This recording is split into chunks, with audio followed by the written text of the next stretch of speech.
Researcher हूँ, research writer. और मैंने बहुत जो काम किया है वो हिस्ट्री पे किया है, सिंध की हिस्ट्री पे।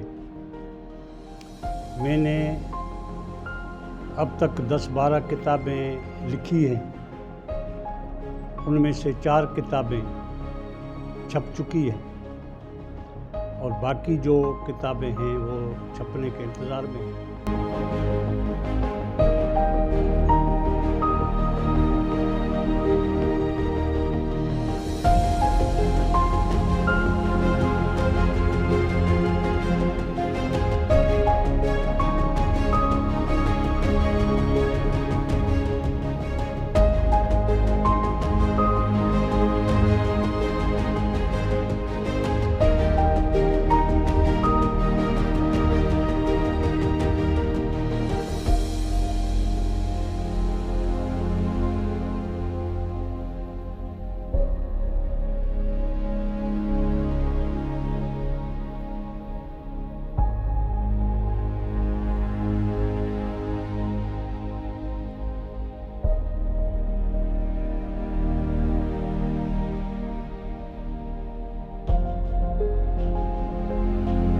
से ही पढ़ने का शौक़ था और मैंने बहुत से बुकें पढ़ी, किताबें पढ़ी और उनमें मुझे सबसे मुतासिर जो किया वो साईं जी.एम. सैयद, उसने मुतासिर किया।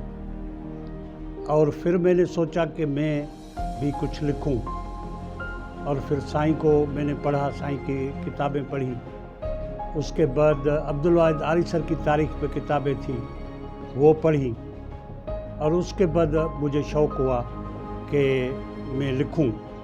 और रिसर्च करने का जो तरीक़ा था वो लंदन से एक रिसर्चर आई थी इधर, उसने सिंधु दरिया पे काम किया था और एम्पायर ऑफ इंडस उसका मशहूर बुक है, तो उसके साथ मुझे काम करने का मौका मिला। तो उससे मैं ये सीखा कि रिसर्च कैसे की जाती है और कैसे लोगों से मिला जाता है, कैसे चीज़ों को निकालना चाहिए, कैसे चीज़ों को देखना चाहिए। तो ये जो सारा तरीका था, मैं उस लंदन की जो थी रिसर्च राइटर एलाइस अल्बेना, वो बहुत बड़ी अच्छी राइटर है और उससे मैं बहुत मुतासिर हूँ।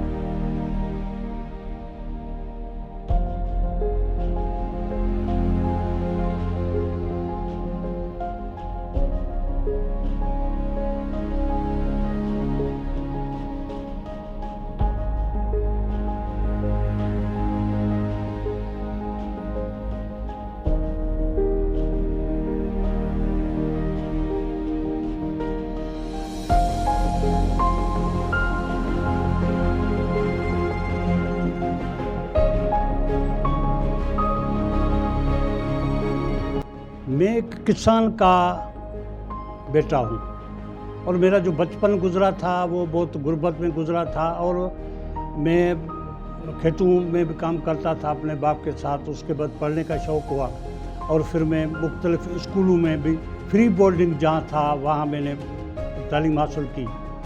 तो उस तालीम के दौरान मैंने बहुत ज़माने के जो रवैये हैं, हमारे समाज के जो रवैये हैं, उन रवैयों को मैंने बहुत अच्छी तरह देखा कि क्योंकि मैं एक गरीब किसान का बेटा था तो मुझे पता था कि महरूमी क्या होती है, भूख क्या होती है, इफलास क्या होती है और पैसा होना या न होना उससे आदमी को क्या महसूस होता है।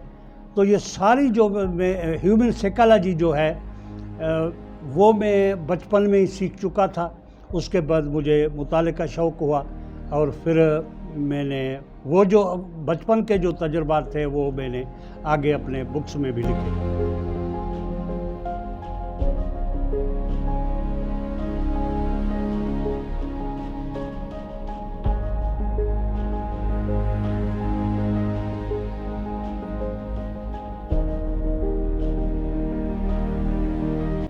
इस मुल्क में एक बदकिस्मती है कि यहाँ जो रिसर्च करता है उसको कोई भी सपोर्ट करने वाला नहीं होता। वो अपने इश्क पे, अपने शौक़ पे वो काम करता है। मैंने बहुत से रिसर्चर देखे जिन्होंने बहुत सी बड़ी किताबें लिखी, बड़ी बड़ी रिसर्चें की, लेकिन उनके पास पैसे नहीं थे, कोई इदारा उनके बुक्स छापने के लिए तैयार नहीं था, तो वो बुक्स ख़त्म हो गई और वो बेचारे मतलब जब वो इस जहान से चले गए तो वो किताबें भी उसके साथ कब्र में दफन हो गई। तो ये बहुत सारे मिसालें हमारे पास हैं। मौलाई शीदाई ने काम किया, उसके बहुत सा कलमी काम जो था वो रह गया, ख़त्म। रिसर्चर के साथ होता है कि वो जो काम करता है तो उसमें सपोर्ट भी नहीं होती है, वो इश्क के जज्बे पे बहुत काम भी करता है, लेकिन बदकिस्मती यह है कि हमें कोई सपोर्ट करने वाला नहीं है, इसलिए बहुत सारा रिसर्च का काम जो है वो मिसाल के तौर पे मैं अपना मिसाल दूं, मैंने बहुत सी रिसर्च बुक हैं मेरे, और कुछ रिसर्च करने का ख्याल भी है, शौक़ भी है, तो मैं रिसर्च कर।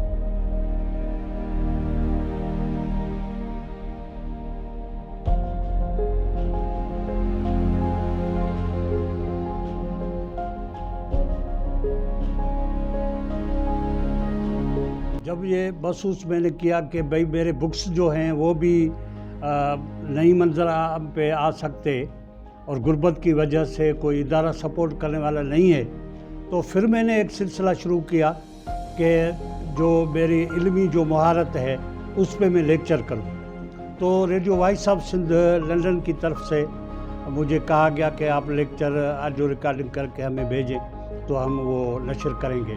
तो फिर मैंने लेक्चरों का सिलसिला शुरू किया। मैं अभी भी 3-4 किताबों पे काम कर रहा हूँ। एक तो किताब मेरा यह है कि जो देवमालाई किरदार हैं सिंध की हिस्ट्री के, उन देवमालाई किरदारों को मैं उन पे लिखूं, और उसका नाम मैंने रखा है कि सिंध जी तारीख़ याद। सूफ़ी बुज़ुर्ग था हमारा, वो वफ़ात पा गया है, तो उसका कलाम मुझे मिला है, मैं उस पर काम कर रहा हूँ। ईसो फ़कीर जो हमारे गुलाब लगारी का था, बहुत अच्छा सूफ़ी।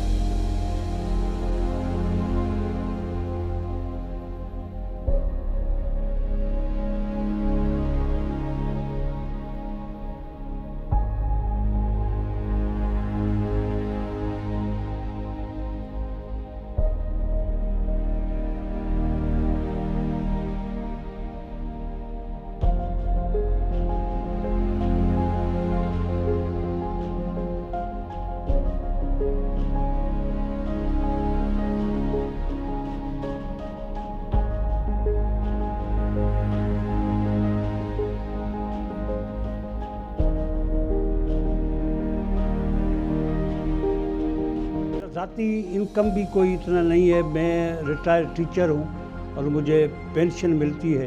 प्राइमरी उस्ताद हूँ, उसमें तकरीबन ये 40,000 तक मुझे मिल जाते हैं। तो उनमें मेरा घर चलाना भी बड़ा मुश्किल होता है। तो ये सारे मसले हैं। मेरे जो बच्चे हैं और बेटे हैं वो बेरोज़गार हैं, वो बेचारे कुछ ना कुछ तो करते हैं, लेकिन घर का जो हमारा जो चरखा है वो बहुत मुश्किल से चल रहा है। रिसर्च करने वालों अदीबों में भी फ़र्क है। उसमें एक तो ऐसे हैं जो मतलब के इदारों पे बैठे हुए हैं, बिल्कुल नाअहल अफराद हैं जो इदारों पे बैठे हुए हैं, जिनको काम करना चाहिए, जिन इदारों के वो हेड हैं वो वहाँ काम नहीं करते, बस वैसे बैठे हुए हैं। और जो काम करना चाहते हैं उनको पीछे धकेला जाता है, और जो काम करता है तो उसको पजीराई देने के लिए भी वो मुखालफत। उनको खौफ है कि हम जो कमचोर जो इदारों में बैठे हैं, अगर वो रिसर्च करने वाले हकीकी आदमी आ जाएंगे तो ये हमारी सीटें, हमारी कुर्सियाँ हमसे छिन जाएंगी। तो ये रवैये हैं हमारे इदारों के हेडों के, हमारे इदारों के सरबराहों के, ये रवैये हैं। और हुकूमत का भी जो रवैया है वो रिसर्च स्कॉलरों के लिए या अदीबों के लिए या काम करने वालों के लिए कोई संजीदा नहीं है। अगर संजीदा होता तो हमें हमारी तारीख़ अब तक क्यों जो है वो मुकम्मल नहीं हुई। अफसोस की बात है कि शाह अब्दुल लतीफ़ पे हर साल इतना प्रोग्राम होते हैं, कॉन्फ्रेंसें होती हैं शाह अब्दुल लतीफ़ की। अफसोस की ये बात है कि वो जो शाह लतीफ़ चेयर पे जो बैठे हैं, जो सकाफ़ती मरकज़ पे जो लोग बैठे हैं, वो अब तक शाह लतीफ़ की ऑटोबायोग्राफ़ी जो है, सवालें जो है वो भी मुकम्मल नहीं कर सके। वो भी कोई मुतफ़िक़ सवाल शाह की नहीं आ सके। हमारी यूनिवर्सिटियों के जो हेड हैं, ये रिसर्च का काम जो है वो उन हेडों को करना चाहिए। जो शोबे हैं वो अपने स्टूडेंट को PhD डिग्री के लिए मुंतखब करें। अफसोस का मकाम है कि हमारी जो सिंध यूनिवर्सिटी, जो जामशोरों में जो यूनिवर्सिटियाँ काम कर रही हैं, वो जिस कोस्तान में वो यूनिवर्सिटियाँ मौजूद हैं, उस कोस्तान में भी किसी ने भी किसी हेड ऑफ डिपार्टमेंट में भी ये जुर्रत नहीं की, ये हिम्मत नहीं की कि किसी स्टूडेंट से वो PhD करवा ले। मुख्तलिफ शोबों पे, कोस्तान पे काम करने की बहुत ज़रूरत है। तो ये सारा काम है वो रुला हुआ है।